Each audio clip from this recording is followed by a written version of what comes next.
Charlevoix est un incontournable pour plusieurs vacanciers cet été. Les boutiques puis tout ça, on aime ça. On est allé passer 2 jours à Québec, 2 jours à Baie-Saint-Paul avec les montagnes autour. Je vais me promener. Là, on s'en va dîner à la microbrasserie. Avec le contexte de la pandémie, l'achalandage touristique à Baie-Saint-Paul est au-delà des attentes jusqu'à maintenant. On a beaucoup de monde. On a été choyés malgré les circonstances qui nous défavorisent tout le monde. Il reste que le tourisme est là. Les gens d'extérieur viennent dans les régions. Jusqu'à maintenant, ça va assez bien. On est tous pareils. Hein?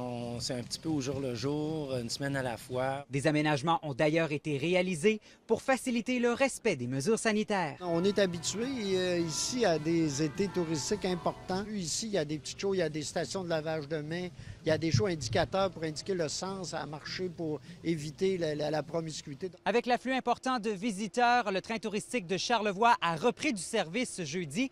Des trajets seront offerts entre la Malbaie et Baie-Saint-Paul jusqu'à la mi-octobre. Les gens appellent, les gens sont intéressés à faire la balade, les gens sont intéressés par Charlevoix, puis les gens veulent vivre une expérience différente.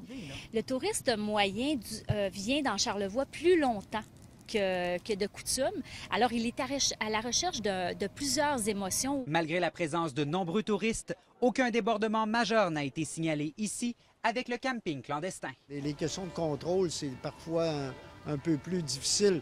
Mais dans l'ensemble, nous ici, je pense, à date, là, les débordements sont moins fréquents.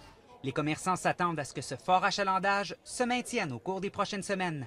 Simon Gamache-Fortin, TVA Nouvelles, Baie-Saint-Paul.